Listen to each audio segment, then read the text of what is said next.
The following program is made possible by the friends and partners of Creation Today. Welcome to the Creation Today show. I'm your host, Eric Hovind. Today's show is going to be a little bit different. I'm not talking to a scientist about how the Grand Canyon formed in just a few weeks. I'm not talking to a theologian about how the Hebrew Bible teaches a literal six-day creation. No, instead, today my guest is an atheist. And no, this isn't going to be a debate. No, this isn't going to be an adversarial conversation. It's just two friends having a discussion where one friend is a Christian, I'll play that part, and one friend is an atheist. And we're going to ask our friend the atheist why he's come to the conclusions that he has come to. Welcome to the Creation Today show, where we bring together interviews with experts and solid Bible teaching. Your host, Eric Hovind, affirms the ultimate authority of God's Word, the truth of creation, and why it matters to you. Hey, Paul, welcome to the Creation Today show. How you doing today? I'm doing well. Thanks for having me on. Yeah, thanks for joining me. I've appreciated our interactions over the years when it's been you and I actually talking. I haven't necessarily appreciated the videos that I've seen you produce about me. Is that am I wrong for going, what? That's not fair. Oh, that's not right. Or do you get that all the time? Or do you go, no, I expect that? What are your thoughts on? Well, I hope that if you say it's not fair, it's because of you disagree with what I'm saying as opposed to how I presented you. Hopefully you felt I was presenting you fairly and that you just think that my responses are incorrect. Hopefully that's the case. Not always. Like your one TikTok video on me where in the very small, it's like, this, like, I forget what it is, but it's something about me saying I'm an atheist or something like that, but I was using it. You took it out of context. And I'm like, you took that out of context and put that up on TikTok. So not always. Okay. All right. Well, I got you on that one at least? I don't know which video you're referring to, but I'll cop to it. Sometimes I do actually play with the video for comedy. If it was for comedy, that's all well and good because the laugh is important. It is. Yeah, it's people have taken Bible verses out of context before as well. So it's all, that's part of the conversation I want to have with you because I'll admit this right up front, Paul, there is an appreciation that I have for a section of what atheists do to point out hypocrisy in the church. And so at taking Bible verses out of context, and that's where I think a lot of people and a lot of people in the church, a lot of Christians, they're almost scared. They'd be scared to have a conversation with you. They'd be scared to go look at these atheist websites, look at these atheist arguments. And I don't know, and I want to know your thoughts on this. I've kind of come all the way around and gone, what do I have to be scared of? I mean, when you're right, you're right. There's nothing to fear. So what do I have to be scared of if I really have truth? Truth shouldn't be scared of anything. What are your thoughts on that? And how do you think through that? Personally, with my deconversion as well was exactly that thinking. I was afraid of what I might find if I read secular sources and I read non-Christian based books for the first time. But that was exactly my attitude. Like, if the God of the Bible is true, and if the God I believe in is true, he has nothing to fear from Christopher Hitchens or any book that I could possibly read. And truth doesn't care about our feelings. Truth doesn't care what we believe. Truth is just truth. I think we both would fall on that camp. So I'm with you. I strongly encourage both sides of any topic. If you don't know the best version of the opposite opinion, then you've probably sheltered yourself and you are in danger of harboring a false belief, whether you want to or not. So yeah, truth is truth. We can agree on that. Cool. And I know I'd have to get into the conversation of what is truth, but we'll save that. Sure. When you look at, you've been kind of in the atheist world, I'll call it, for how long now? How many years? Coming up on 6 years. Okay. When you look at the atheist world and the spectrum of people out there either arguing for it or presenting it or converting to it, and you look at the Christian world of those people out there that are going, I'm defending God's word. I believe this. who do you think, who's doing it right and who's doing it wrong? And give me some of your thought processes on, when I watch this guy or this video, or I don't know if you want to name names, but they're not doing it right because this is how they should. If I were still in their shoes as a, Right. somebody who's trying to defend the Bible, this is not how I would do it. And even in the world of atheism, who in that world is, you'd say, man, they're actually doing a good job. Boy, they're not doing a good job. Any thoughts on that? So, I mean, there's such a broad spectrum. And of course, I would say we have members of our camp on both sides, both Christians and non-Christians. I'm going to use non-Christians instead of atheists, just for the sake of whatever. I would say that people come to beliefs for all kinds of different reasons. And a lot of those reasons, sometimes those reasons are emotional. And of course, our emotions drive us strongly. So I know people who have become Christians because of an emotional experience they felt, or because they were running from negative emotions and they felt like Christ was going to help them deal with that or overcome that. I've also seen people leave Christianity for emotional reasons. They were potentially hurt by someone, or they felt like the Bible was telling them that who they were or who they felt they were doesn't conform to that, so therefore they weren't accepted. Like, there's all kinds of reasons like that. So I think you and I are more on the side of wanting to be a little bit more cerebral about what we believe and evaluate it based on evidence. And so I think there are lots of people who have looked at the evidence for Christianity and become Christians. So I don't think that's the majority, but I do think that does happen. And I would say that there are people who I would put myself in that camp. Other people can judge whether they think that's true. I believe I looked at the arguments for Christianity and against Christianity and left Christianity. So it's tough to say who's doing it right and who's doing it wrong.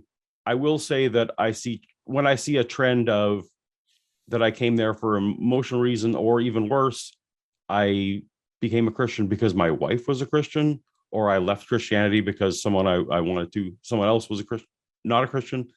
I would say those are right and wrong. Of course, we might get into a debate about what even right and wrong means, but I would say that both camps have, both camps are filled with people who have great reasons, who have been introspective about their beliefs. Some people very casually hold these things. I looked at the pew when I was deconverting, and I saw people worshiping God with all their hearts, but they couldn't even list in books of the Bible, for example. It's just didn't have an examined faith.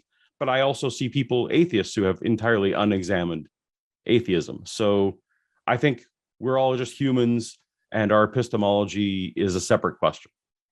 Okay. And I do want to say, just for those who are watching who might be on my camp, I did not become 1 IQ point smarter when I left Christianity than when I was a Christian. I don't feel like I'm at all smarter now than I was. That these are not questions of IQ or rationality or any of these things. These are worldview questions, not intelligence questions.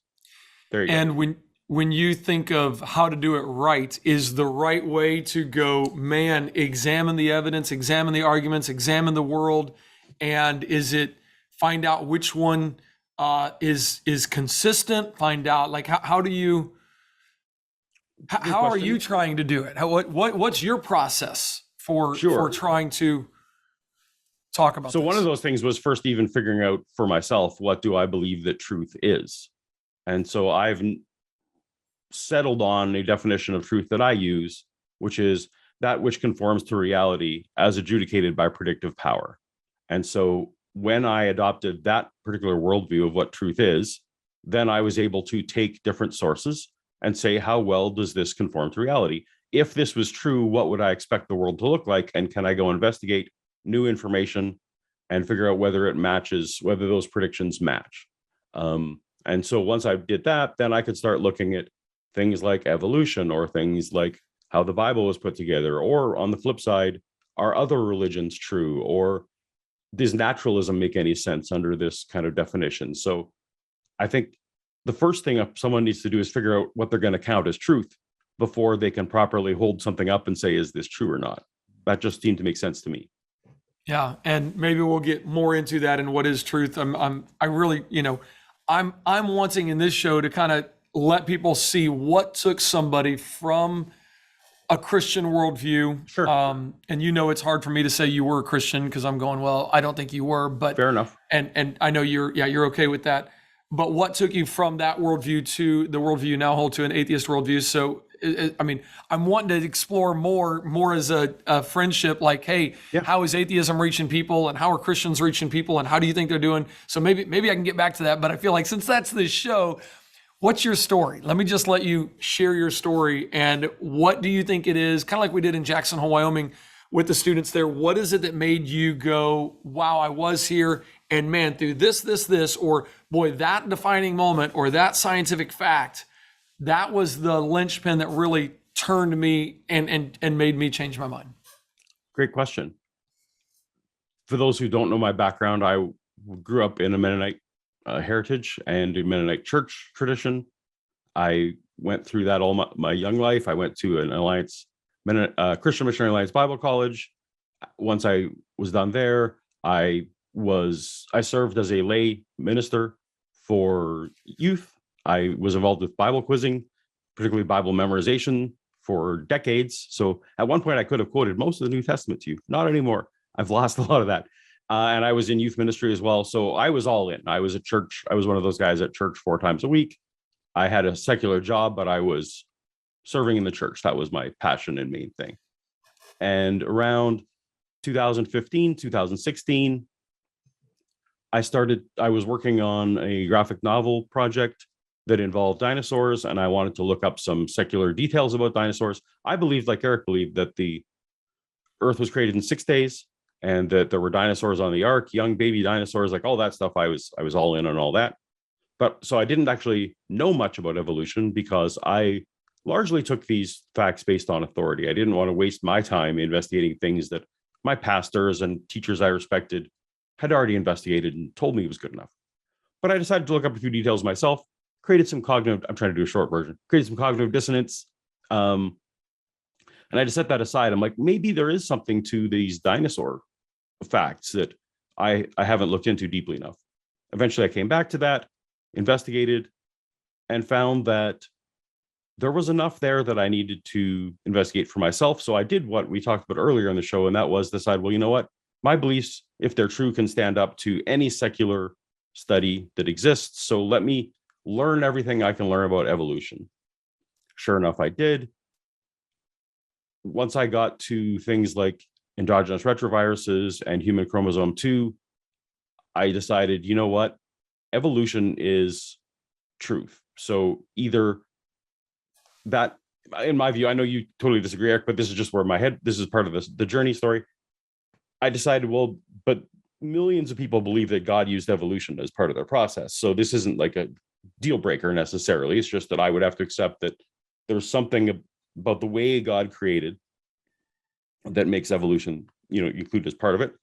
So then I decided, well, you know what? What are my beliefs about the Bible? What are these other things I've been taking on authority all my life? So things like the inerrancy of scripture and how the Bible came to be and who wrote the books and all that kind of stuff. I went into a deep dive on that because a problem for me was that Jesus seems to hold to young earth creationism, at least in my view. Jesus believes it. So if Jesus believes it, but it's not true, that's problematic for Jesus. Long story short, in everything I learned about that, eventually I come to realize that this Bible is better explained as a human book than as a divine book. And at that point, I needed to abandon my belief in the inerrancy of scripture. In the tradition I was, if the Bible's only 99% true, then it might as well be 0. That's the inerrancy view I held. So once it slips to 99, you're in trouble. Then I moved to the phase of basically trying to call out to God to see whether he would answer me back. That was the last phase of my holding on to the beliefs. Again, that was where I was sitting in church every week, wondering what everyone else was experiencing. And I was experiencing, looking back at all the experiences that I had in my life and saying, well, if these weren't God, what were they exactly? Deciding that I was falsely attributing a lot of those things. And my last moment was on a treadmill praying desperately that God would come and reveal himself to me if he was there. but he hasn't. So at that was the day where I figured out that I was no longer a Christian. And I've spent the last 6 years since then trying to remain as open as I can, because of course, if I'm wrong about this, it's very serious. So I do things like I come and listen to Eric's seminars whenever I can catch them, or I listen to preachers online, or read apologetics books. I read more apologetics books now than I ever did as a Christian, just to make sure that I'm still open. And I like to have conversations like this to challenge myself, to make sure that I have not come to this conclusion in a way that I'm closed, because I do believe that it is the work of, if I am to come to be a Christian, it will be the work of the Holy Spirit that will do it, and not an argument from someone. I kind of feel like that's where I'm at. I feel like a lot of Christians have affirmed that, Christians who come to believe it. So, when a Christian asks what they can do for me, I often say, well, feel free. This may seem strange from an atheist, but feel free to pray that the Holy Spirit will reveal God to me, because that is probably the best chance I have to come back to Christianity. So I don't know if that was a short enough version, but that's kind of the milestones, and I'm open to questions on any of those. No, I thank you. I'm writing down my thoughts here of where you are now. I got so many things I just want to talk to you about. Where you are now. Do you want others to be where you are now? I mean, I look at, you have a YouTube channel, you argue against arguments that people give for the Bible, and you try to point out, hey, here's their problems. And do you want people to be where you are right now? I do. Because I believe that I hold the truth in terms of Christianity. And because of that worldview, we have one life. We all agree we have this one life that we know of. And as far as I can tell, it's the only life we're going to get. If that's not true, hey, bonus. But if it's true, then maybe bonus. maybe bonus. Maybe bonus. For some. Sure. Well, yeah, it depends on your epistemology of hell, of course. If I'm correct, and this is the one and only life we have, and if a person is spending it making important decisions in their life based on false premises, then they are not using this one and only life they have to the fullest.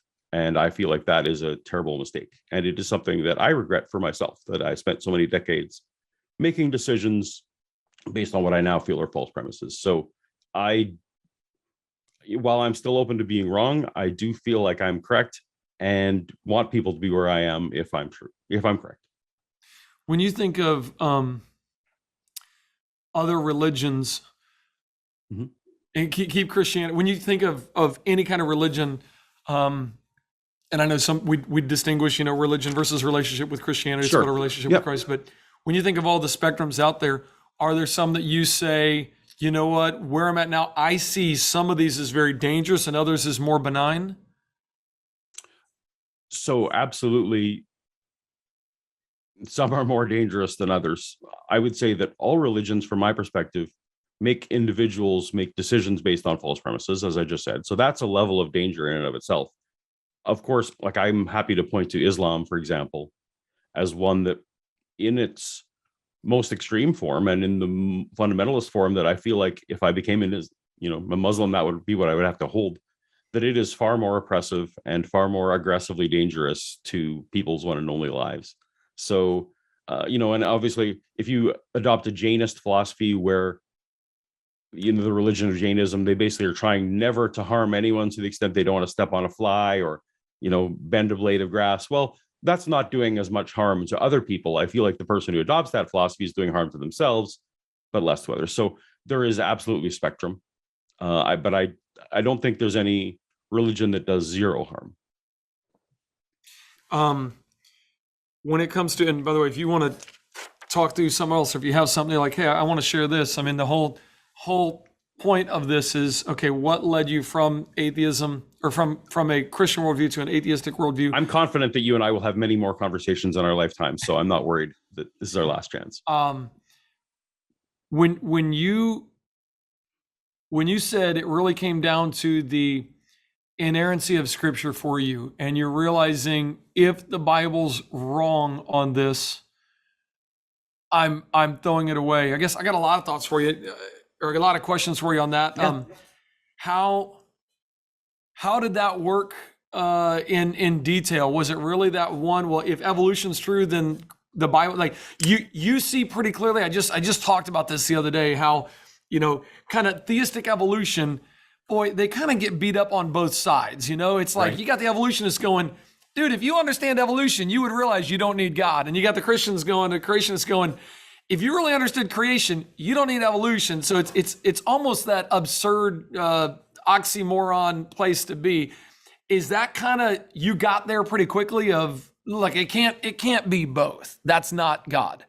Yeah. I'm surprised that a lot of people I know on my side who are non-believers went through that phase of trying to merge those two things. And I'm with you. I think that is the worst of both worlds scenario. So when you're talking to Hugh Ross, who I know doesn't believe in evolution, but old Earth, or those other people, I'm like on both sides cheering, or Ken Ham versus William Lane Craig recently, those kind of things.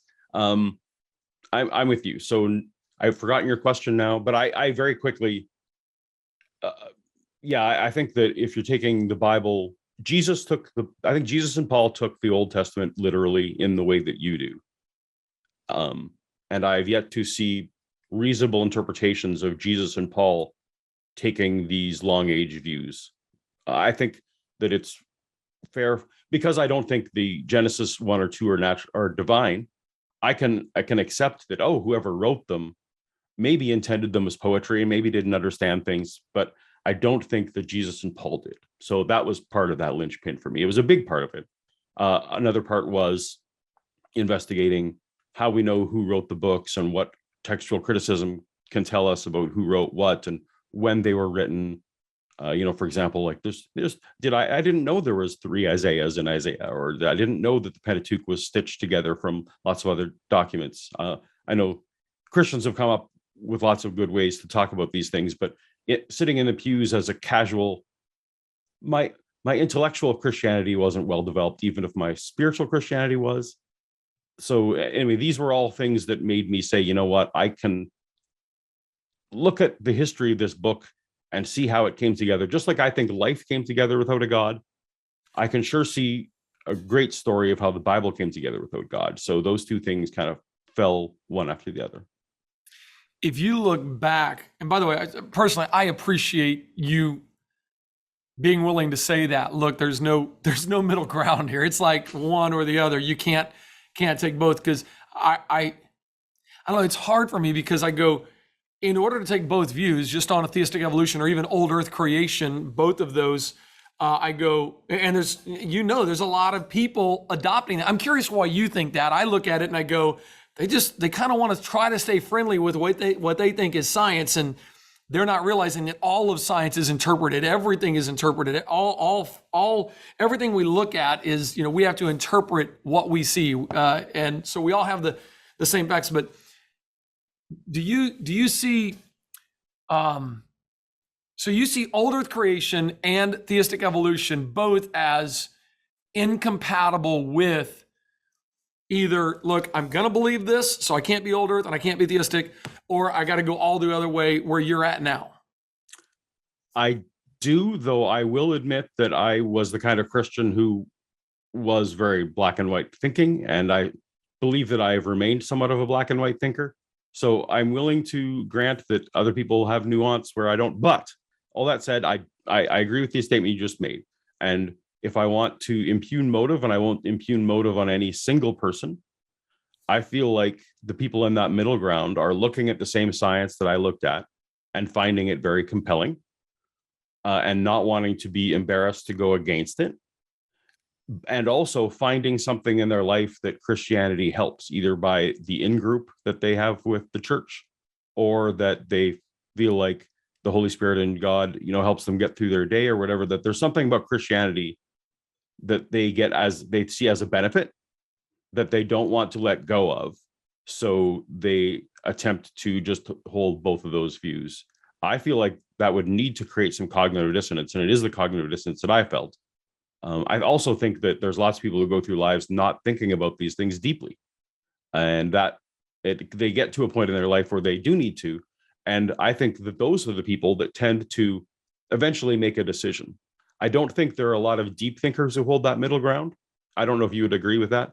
I think I would have to come from the same place. Yeah, you can't study this out and go, well, it's got to be both. Yeah. Yeah. So you and I, sometimes these things have strange allies, but yeah, you and I would be allied against the older type views. That's so interesting. Yeah, I love it. Okay.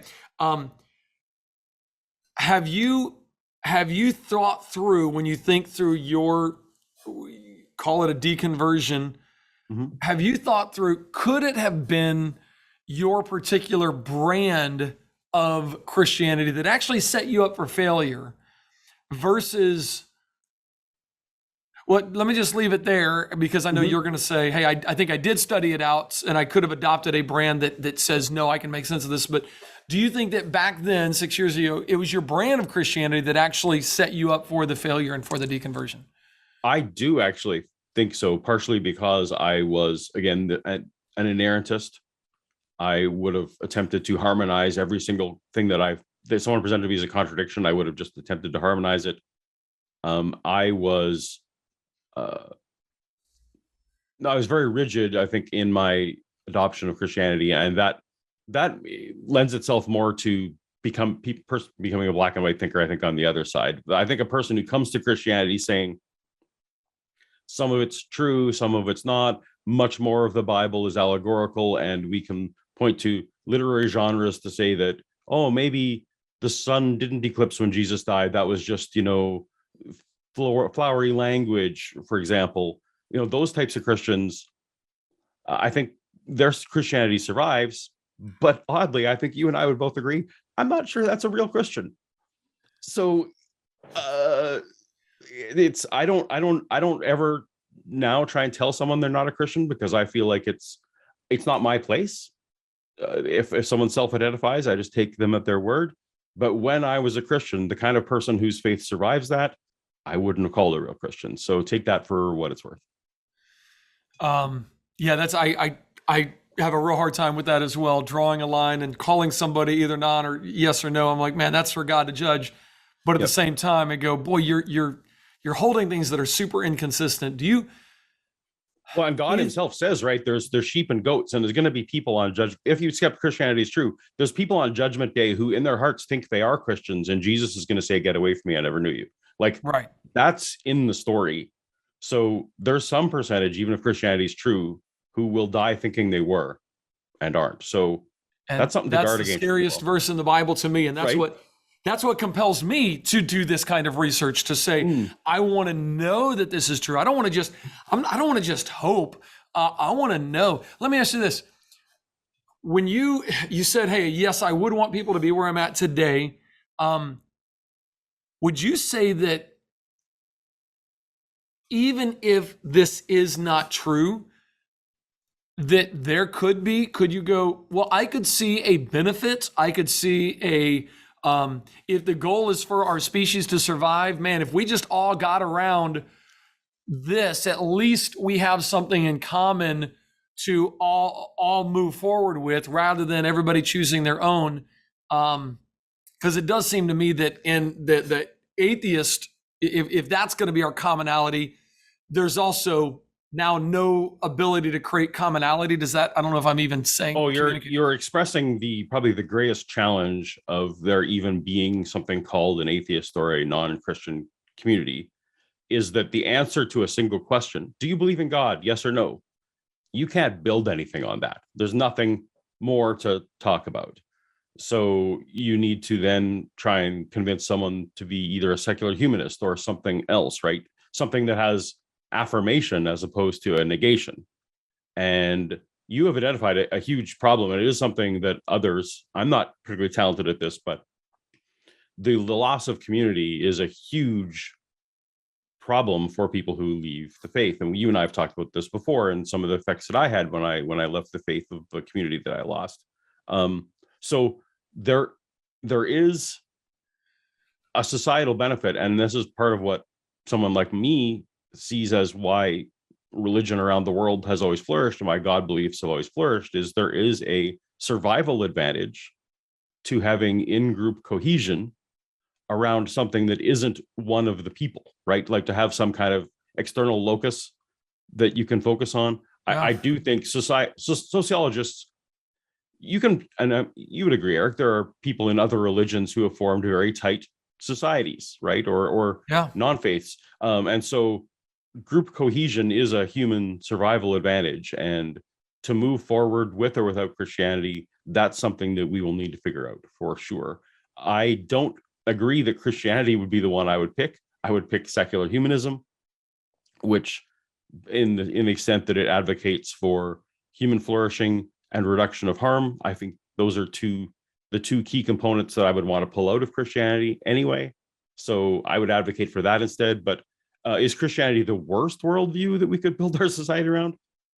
Maybe not, but I'm afraid of what's happening in the States with the way, some people are voting, and also with the way that I feel like, I didn't want to get into any of this, but I feel like there are people in power who use Christianity to get what they want, even if they don't personally hold those views. I feel like Christianity is sometimes in these states being used as a weapon. And you probably agree. I'll probably leave it at that, but not everyone in Washington who says they're a Christian will be one of the sheep. Let's just put it that way. No kidding. Oh my word. No kidding.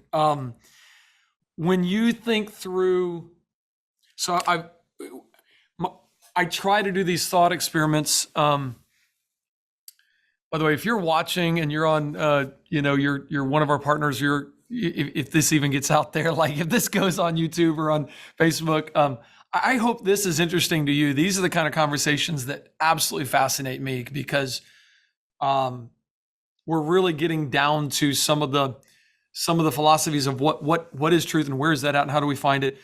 So if you don't like these, I'm sorry, join me another week. When you come down to Paul, and I do a thought experiment on, okay, let's just pretend for a second that secular humanism is the way to go. And man, if we could just all rally around that. And what if we had a whole bunch of, let's suppose we get 50% of the world to become secular humanist, and the world is, it's getting pretty populated. There's a lot of people. And the consensus of the secular humanists is, you know what?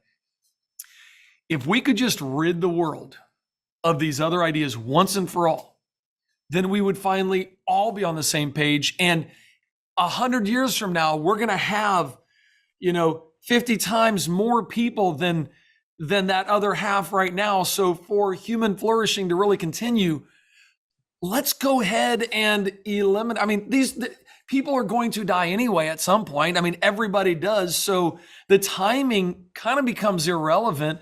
Why don't we just go ahead and eliminate this half? I'm going with 50-50 just for a number, but let's eliminate this half. You want to Thanos this thing up? I gotcha. Yeah. Well, that is true. That is kind of what it was. I didn't even think of that. That's funny.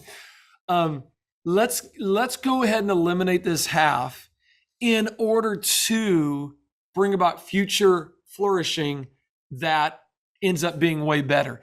Is that, like, when you think of that thought experiment, could you go, yeah, unfortunately, or fortunately or unfortunately, I could see that, and would that be good? Would that, like, how do you process a thought experiment like that? So one, I mean, if you want to, there's plenty of debates about whether Thanos was right. You can go look at those online. We won't talk about that here. Never done that.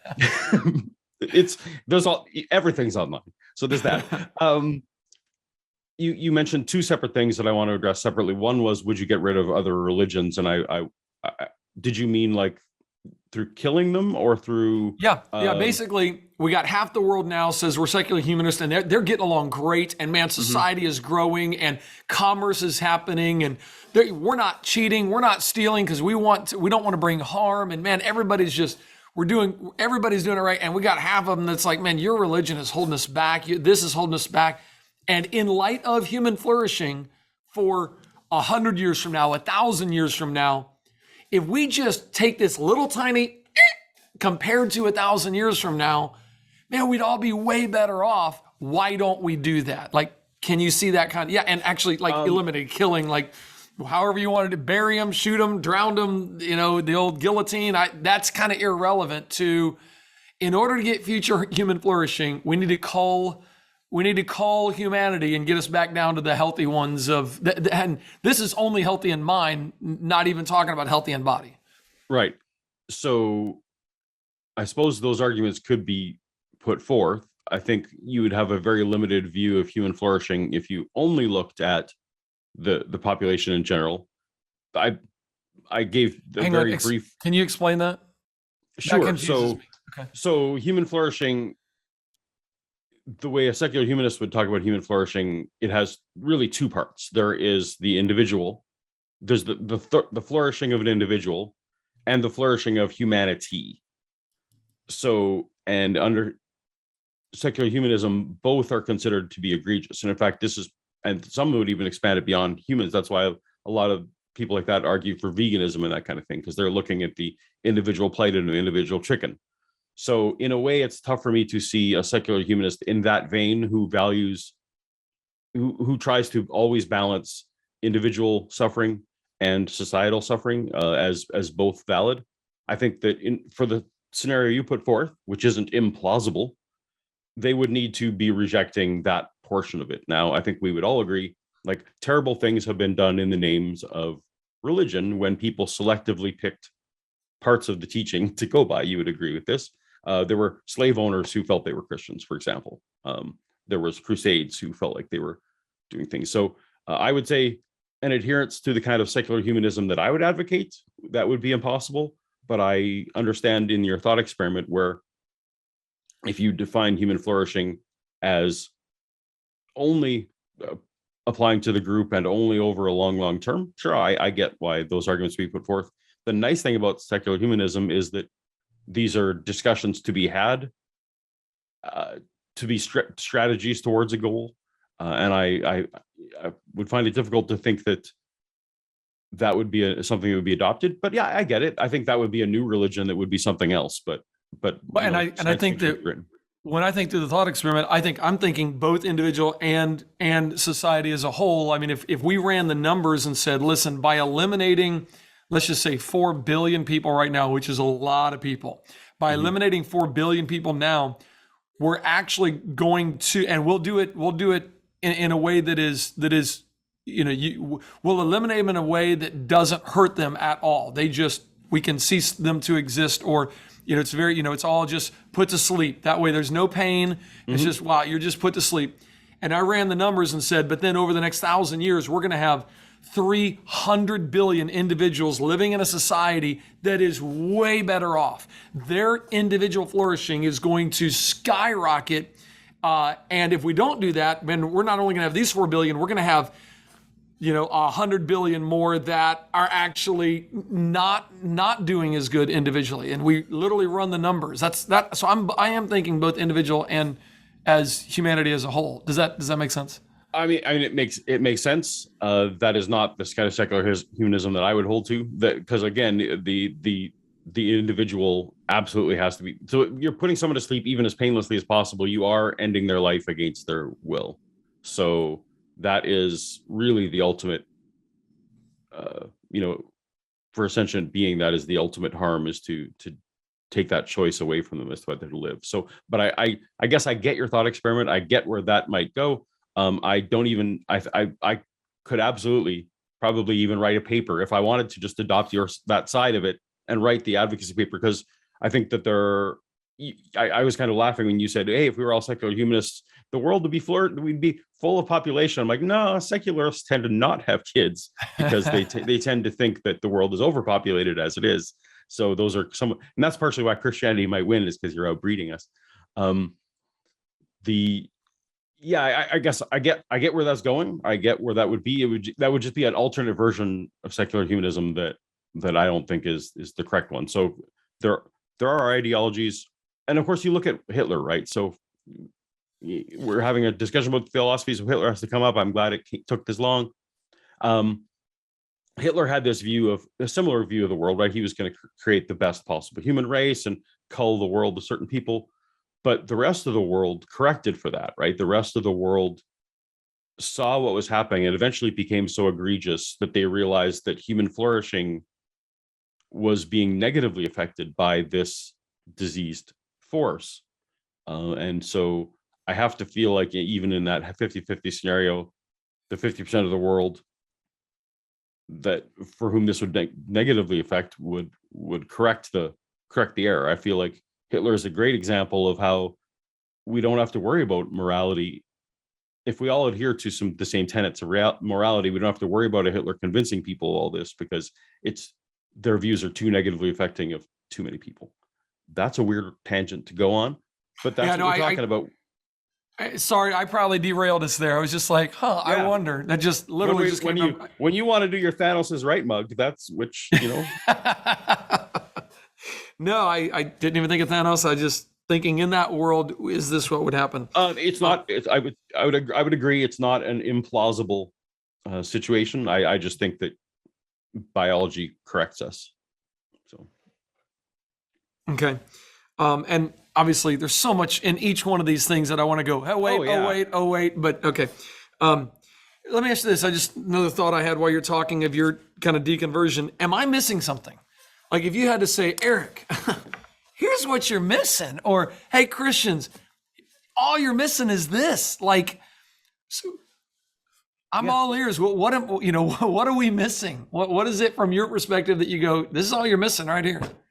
I think what you are missing, you as a collective Christianity in a very broad sense, of course, there's exceptions, hashtag not all Christians, the ability or the willingness to look at it as if you might be wrong.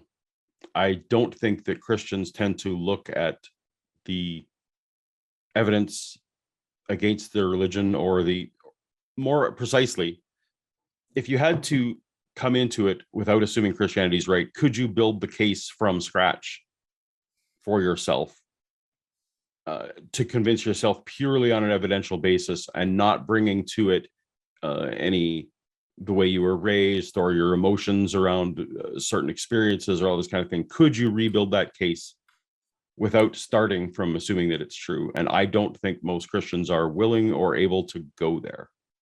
So Eric, I do think that, you talk all the time about you have presuppositions that the Bible is true. You're just coming to that. Well, there's no possible way that you can come to the conclusion that the Bible is incorrect if you're presuming that it's true. From my perspective, I go, my presupposition is that we have to have revelation from God to have truth. If we don't have revelation from the one who knows everything, we can't know anything. Do you see that as different than what I do? And let me just, that's a great distinction. Thank you for making that, because that's important, I think. But I still would say that by carrying that presupposition, you are going to land on God being true, because that you built it into the equation.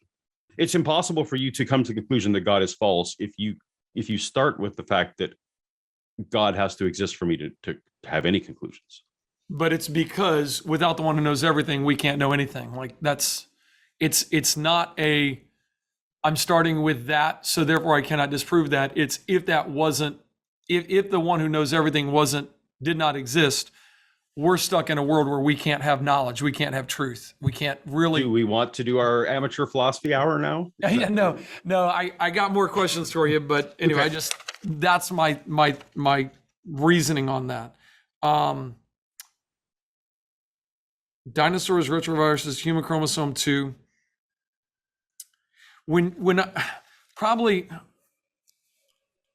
I think about this regularly. One of our first interactions in person was you taking that Creation Apologetics 101 course. And at the end, normally I got students out there, but this was COVID year, so I'm not out on the streets or online. I said, hey, why don't you join me? And you shared your testimony in that conversation. And then one of the most powerful moments for me was when you said, you had a conclusion, and that was powerful. You led up to it by saying, when I had questions about Christianity, the people in my church did not show me love. They shunned me. Can you I want this coming from your mouth, not mine. I'm about to retell the whole story here. Can you talk through that process real quick?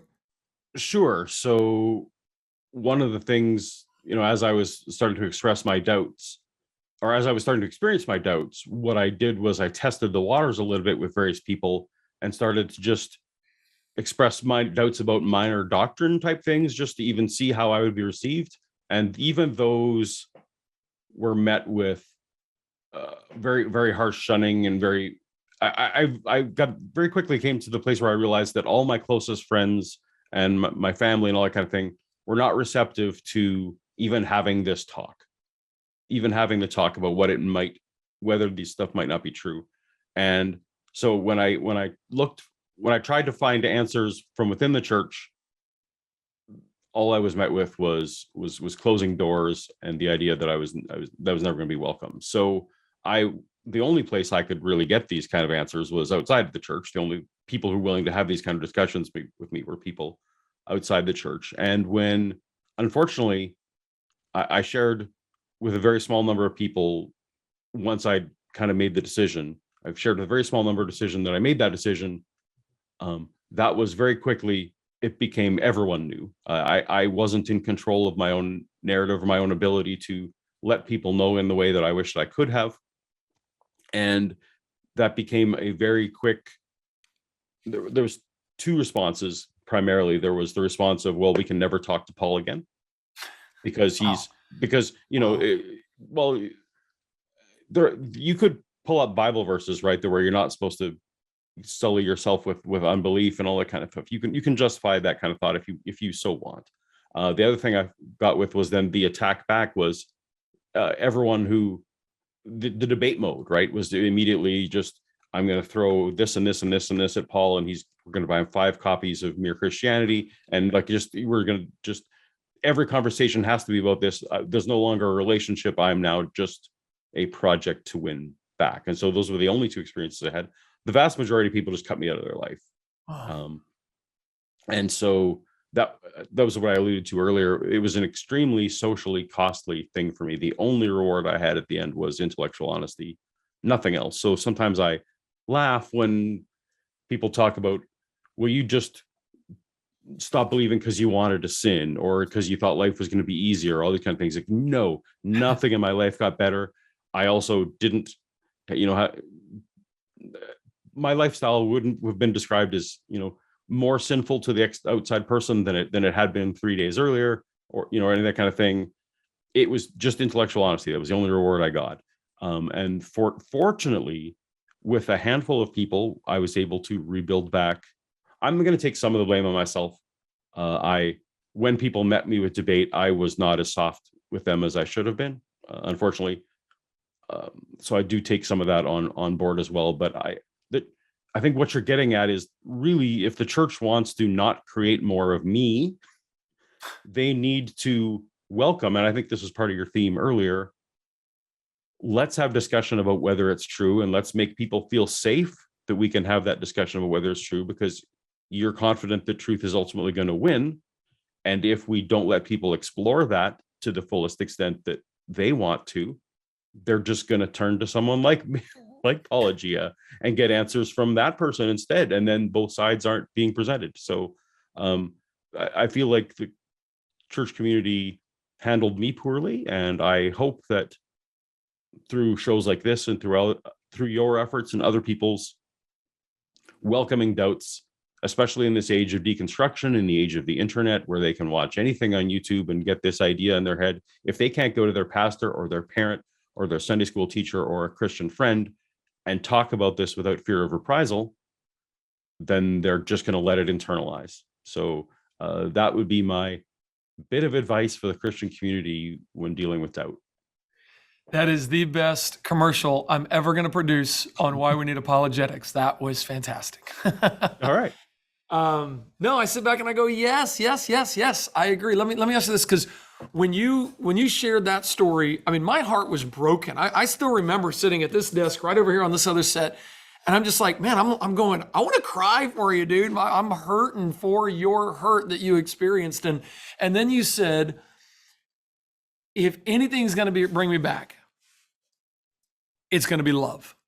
And I know now this morning you said, hey, it's right. It's going to be the Holy Spirit opening my eyes, and And even that is a form of love. And I would agree. I go, wow, that was a powerful, powerful statement. You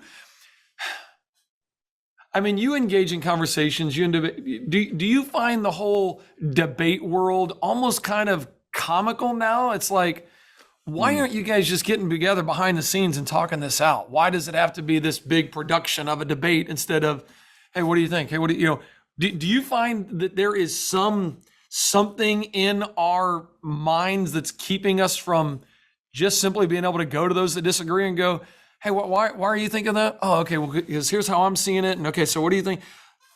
What are your thoughts on that? Two parts of that. One is that we all like to think that we are correct, and we all like to, whether it be sports or movie franchises or our beliefs about the world, we like to see our side win. And so there's a pugilistic thing about these debates that I think is just this got this visceral thing that my side won and your side lost. And in my early days of belief, that probably held some attraction as well. But I'm like you, I'm so past that. So when I did a couple of resurrection debates, and I probably won't ever debate again, because like you referenced Frank Turek and I had a chat on Unbelievable a few months ago. It was great to have just a conversation about this. And if you like, do you want to debate Eric Hovind? No, I don't want to debate Eric Hovind. I would happily get on and chat with him. Debates, I get why people do it. I'm not saying people shouldn't, but it's not for the two people who are engaged. Of course, they're not ever going to convince each other. It's entirely for people who are watching. And I think that the Ken Ham, Bill Nye debate, everyone points to, both sides think that their side won, but it at least introduced the topic. And so, it's for the people who watch. I'm with you. I would rather have these conversations. I'm happy to do them privately, and I do have private conversations with Christians and apologists, but I also like the public ones, because I do hope that people are getting something out of you and I having a conversation. If not, hopefully they're looking at one of us and saying, oh, I hadn't thought about looking at it from that perspective, or maybe I better understand how either the Christian or the atheist thinks in this scenario. Like, I hope that we're providing some value by making this public. But if not, then you and I have had a great conversation, and it helped the two of us. When you started talking, I had to write down the word pride, because I was like, wow, it's almost like debate brings out and winning brings out pride. And of course, I think so. You probably haven't forgotten that verse. Only by pride comes contention. Yep. It's like, pride is bringing contention. Pride is bringing, instead of conversation. And if our ultimate goal is to help everybody, as a secular humanist, even a secular humanist would have to say, let's not make this a big, let's talk about this. I want to help you. I want to, and a Christian would be like, I want to help you. And I'm not negating getting on stage and presenting views in a debate format, but sometimes, we come for the show, rather than, I really want to watch these ideas be played out.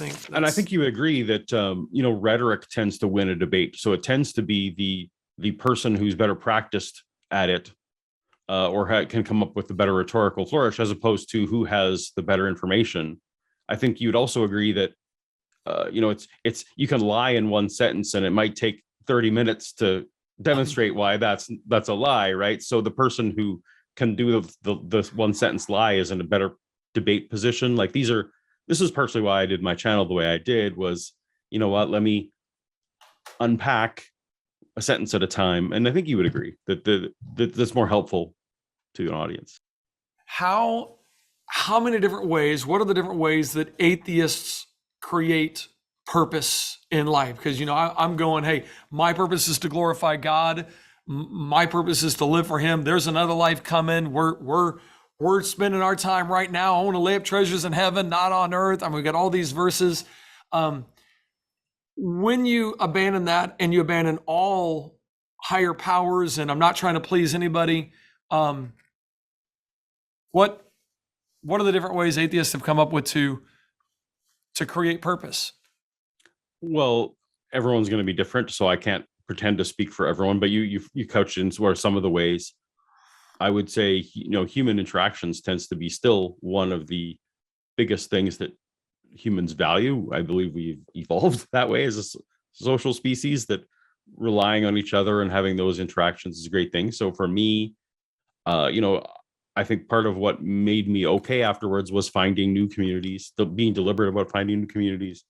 You can literally find purpose in whatever you're passionate about. Once your basic needs are met, you might enjoy one person might enjoy learning, another person might enjoy physical activities. It's all these things that you would agree are good.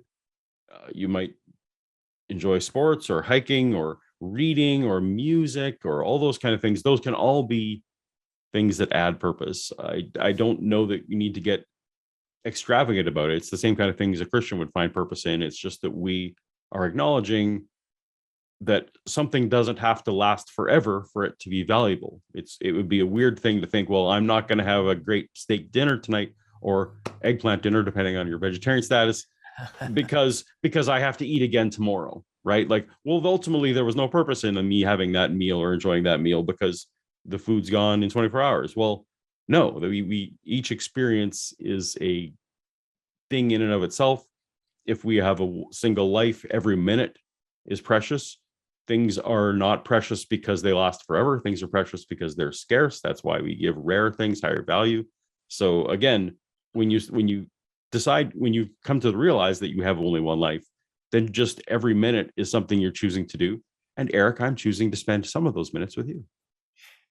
And I appreciate that. It does, yeah. And that's a whole other thing that I'd love to talk to you about. I feel like I've hijacked my own purpose for this show to turn this into a conversation with us. So my bad if this is out there and I've hijacked my own purpose. Do you ever feel trapped by an argument and feel like, you know what? Ooh, I know this is a bad argument, but I know this is an escape to get out of this kind of trap and kind of hang on to my worldview? Do you ever feel that way? Wow, that's a great question. And let me preface it with, sure. I know that there's been times where I did not know something or I hadn't researched something. And so I knew, well, if I just say this, I can get out of that and not have to address that, and didn't want to get trapped by something. I don't want that to be the case. And so I'm constantly trying to learn more to make sure, because if something, I get it. In the conversation you had with Frank, I felt like there was a couple times where it was like, dude, he had you. And like, then there was a break, or then this. I mean, I felt the opposite. I felt like I had him a few times and Justin interrupted me, but that's all right. Wow. Carry on with your conversation. Okay. So have you ever felt, do you ever get that feeling? And maybe you could tell me. And so one of the things that I needed to learn, and it didn't come as quickly, was that if you are going to sit on the non-Christian side of the fence, you need to be okay with I don't know as an answer. I feel like when you are a Christian, you can fall back on, I might not understand this, but at least God does. So that I can just rest assured that he knows all these things and there is a correct answer. If you don't have a God to fall back with, you might need to become comfortable with, I don't know, and maybe no one will ever know. And that is, for me, that was something I had to learn. I was not comfortable with that at all. And so might I have, I'm not sure, like might in my early days, I have come up with some justifications. I may have, for example, the one that I can think of early on was you produced a number of videos and you almost went into it today regarding, your presuppositions about knowledge. And I don't like philosophy. I don't find it particularly interesting, but I really needed to dive into philosophy of knowledge and truth because of you, because there was, you put up the chart, is there's if you have 1% of knowledge, is it possible that God is in the 99 where you don't know? And I'm like, well, I don't really know what the answer to that is. So that was a great example. At the time, I didn't know. And I feel like I do have an answer to that. And you and I have tried to have that conversation once and it went, I don't know that I performed that well. But I now feel comfortable because I had to go learn. But I guess if I'm giving advice, man, both Christians and non-Christians alike, non-Christians especially, would be well advised when they don't know an answer to not pretend, because I have had Christians on the opposite side make up answers to things on the spot, and that probably did more damage to me because I went and checked it. I'm like, oh, they made that up. Then I actually just more gave my worldview better ammunition that, well, if Christians are trapped, they're going to just make stuff up. So I do my best not to, and I think you do your best not to as well, to sit with that. I don't know. The trouble is, it's harder for me to sit with I don't know, because you can at least say God knows. So that's tricky. As I watched I just watched it on 1.75 speed, so I hope I got most of it, but watched your conversation with Frank. And you in there say, I'm a determinist, yes, that is where I'm at. I've had to, that was one of those defining moments when I realized, oh my goodness, a lot of thoughts came to my mind. If we don't have free will, if we are just molecules and motions, and I guess not only the philosophy side of it, but also the practicality, living it out. Like, would you encourage news organizations to report on what happened deterministically? Sure enough, the shooter did exactly what he was determined to do and killed, 7 people at the mall before other people who were determined what they were going to do. I'm trying to imagine a determinist being consistent and reporting on events that we go, that's wrong. Does that make sense? Yeah, and I guess that opens the whole door. If I would want you to define what wrong is, but I'll answer your question before we get there, because your question didn't hinge on it. A determinist doesn't think that there are no causes. The determinist just thinks that the causes that predate, those decisions led to an inevitable conclusion. So for example, free will, when people complain about not having free will or me not believing that we have free will, I just believe that given the exact set of circumstances, no human can make a choice other than the one they made, because there's so many factors that go into it. There is your emotional state at the moment. There's the temperature of the room at the moment. There is what time of day it was, how what clothes you were wearing. Like we don't know what all the factors are that our brain puts in. But if you put the same input every single time, that it'll give the same answer in that microsecond. A microsecond later, things might be different, or you make a different choice. So a determinist just really is agreeing that there are factors. I think what you're going with your question was maybe saying that if you're a determinist, that you remove responsibility or autonomy. Is that kind of what you're thinking, that those things go hand in hand? That would be one of the conclusions, but I'm just thinking on the lines of how we report on the news, and boy, when you're watching the news and it's like, oh man, I can't believe they did that. As a determinist, is it like, I can believe they did that. I can believe why. They had a perfectly justifiable reason. Almost like, I don't know, to me, I'm like, is it wrong to make someone feel guilty? Is it wrong to make someone feel shame as a determinist? Well, so when a person makes a decision, when they actually factor in for themselves, how much shame do I think what will be the repercussions of this? So how much shame will I have for doing this or saying this?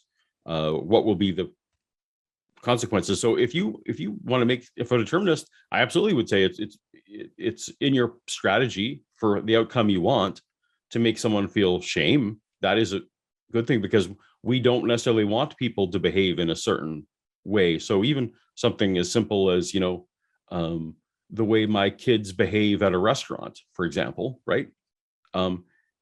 If I want them to behave in a certain way and I don't want to bring shame on my family while we're at that restaurant, it's a good strategy to let the kids feel some of that for a while, so that they know next time if they act in a certain way at the restaurant, the shame is a repercussion. So depending on the outcome you're looking for, shame is a valid strategy. Absolutely. Does that answer your question? I don't know if it does. I can see, I guess I see that going both ways. I'm like, if the circumstances of their life let's take misbehaving at a restaurant as a simple analogy, and the circumstances of their life brought them to this deterministic position where all these inputs mean I'm taking my drink and I'm throwing it at dad. Yep. That's determined. So is it wrong to make them feel guilty for that deterministic throwing at dad? Is it wrong to bring shame and guilt to say, hey, or to embarrass them or to discipline them, or we're not going out to eat? Is it wrong to give any kind of shame and guilt to somebody who deterministically did what they did? I don't know if that's a simple way to put it. That makes sense. I guess I would give the same answer as a parent, because I would like them to behave better. The shame I would want to give them would be solely as a strategy to incentivize different behavior in the future. I think what you're asking is should I make them feel shame just in and of itself without the corrective nature of it, because they made a decision that they were ultimately not really accountable for, or that possibly you or somebody in the restaurant or the waiter was actually accountable for. Sure. I mean, why shame the kid instead of shame the waiter or shame myself or shame the sister or the brother? Or like, I'm trying to figure out, in a deterministic worldview, how do you decide who to quote shame and guilt? I don't know. This is, as you were talking with Frank, I'm going, well, how would that play out? How would news organizations report on crimes? How would, you brought up the restaurant. How would you, like, I don't know, where do you put that? Well, I guess what I would say, I think we would all love it if news organizations gave us a little less of their own color about why people do things. I think they're bringing worldviews a lot of times to what a lot of us wish would be more pure fact reporting.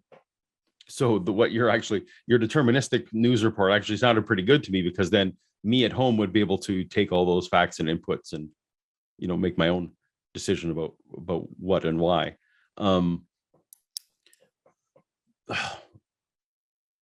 Because I think you're getting at, like, can we punish someone? Like, would a court or a God be justified in giving someone a sentence of some kind for something that ultimately all those factors were there? And I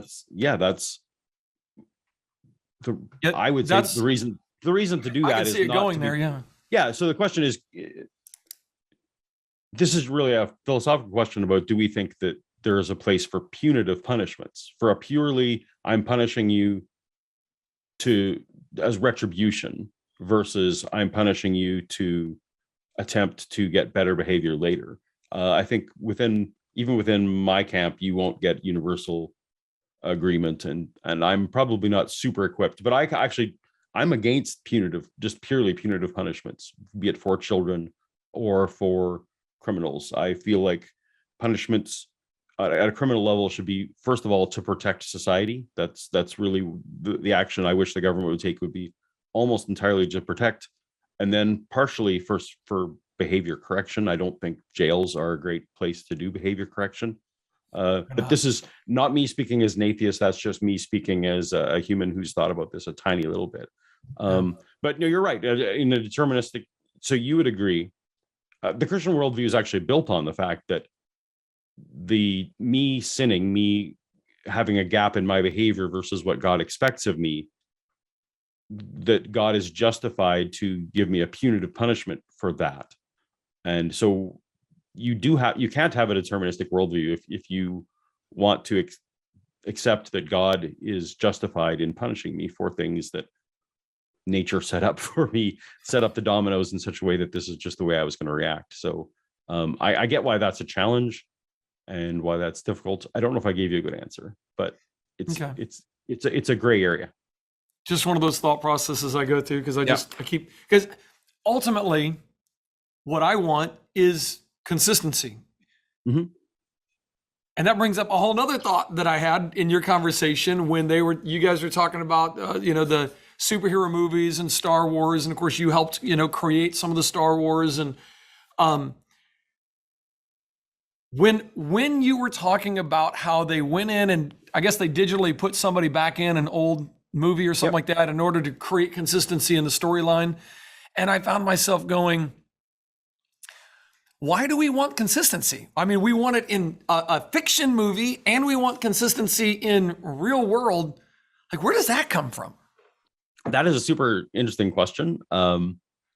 That's just human nature. I feel like, as a naturalist, that it is partially because we want to be able to predict outcomes. We want to be able to believe that if I do A, B, and C, I can get outcome D in a consistent fashion, because that's, for some of us, that's a great way to live our lives. I have learned, however, that not everyone is like me. And some people thrive under these circumstances where A, B, and C might lead to F instead of D. And it's like, why? That's chaos. I feel like it's personality types. If I've watched fandom from that side of things, there's no consistent answer. It doesn't depend on whether you're a Christian or not a Christian. Just some of us like order and some of us don't. So even in the Marvel movies or take it what have you, there's some people give a lot of weight to whether these things are consistent, and some people don't care. They just go along with each movie as a ride.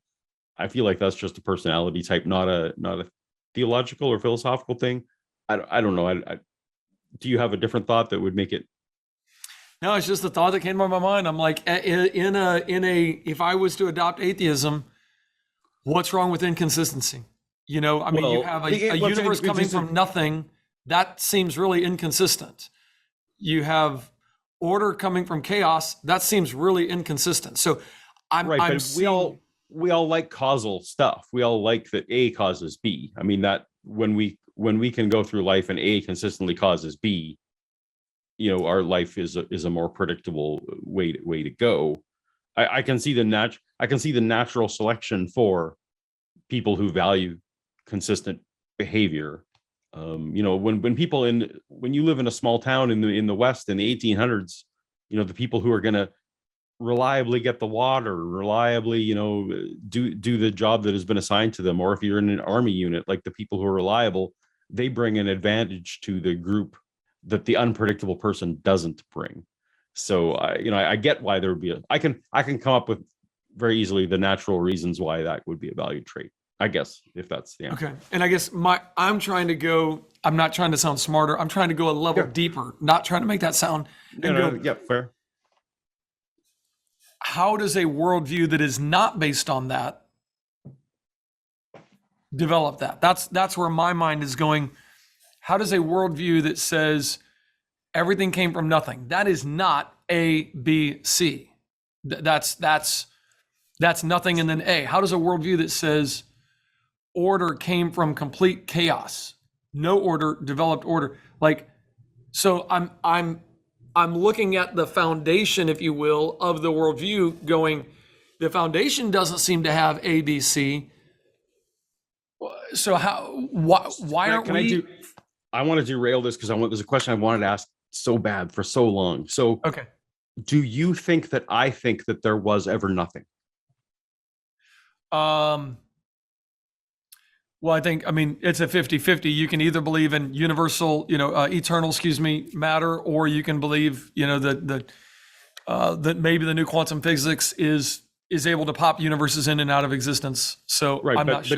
But both of those sides say that there was something. Like a quantum vacuum is a thing, and matter being eternal is a thing. So both of those things have something. Neither view has nothing. So either way, something is eternal. Correct. And for you, God is eternal. Right. So I hear you and Frank and a lot of people, they're always talking about, well, how can you think that something came from nothing? And I just always want to scream, none of us think there was ever nothing. Okay. So that's not to me, that's like a who created God question, frankly. This is just category error. And I agree that who created God is a dumb question, right? Because it assumes something that's not, right. That's not part of the. I'm sorry to derail. It's just something I've always wanted to ask. That's not something you did think that some atheists think that there was nothing. I think there are still atheists that would say there was they take what Lawrence Krauss has done, and I know he had to find nothing, and it's not actually nothing, but I think there are atheists that would take that and I almost want to say ignorantly or not ignorantly go, no, there had to be a time when there was nothing. I think the argument of, and Frank Turk puts this forth, of if it was material, we could, if materialism is eternal, or if material is eternal, or something in the material world is eternal, you could never get to a finite point in time, which is an interesting, very, very interesting philosophical argument. But so I do think there are some atheists that hold that, and maybe that's out of ignorance, maybe that's out of, not ignorance, but I do think there are atheists that hold that. Are you thinking I'm wrong? Well, I just don't think that that's and of course it's anecdotal evidence is never great, but I actually now regularly ask this question of anyone I meet who's even fresh non-believer, like, do you ever think there was nothing, just because it comes up so often from an apologist's mouth. So I guess the only thing I would say is if you're a Christian talking to someone, don't assume that the person thinks that there ever was nothing, because everything after that is going to fall on deaf ears. Almost like if I said the F word here, everything I would say after that would fall on deaf ears. Assuming that I think that there was nothing is maybe a strategic mistake. So no, and that's a good correction for me. I'll be more careful with that. My mind immediately goes to, okay, take that one off the shelf and go, okay, what about order from chaos and all the other laws from anyway. So I automatically think of all those things, but no, that's helpful for me. I appreciate that. Okay. Wow. Thank you. This is encouraging to me, enjoyable to me to think these things out. And,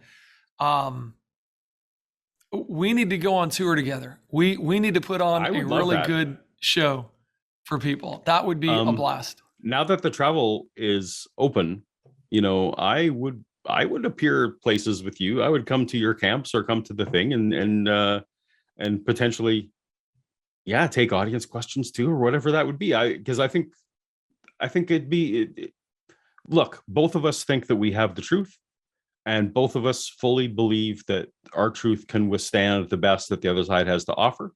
So that's what we should pursue, because if either of us are wrong, we probably would live a better life if we changed that. So I'm all for it, Eric. All for it.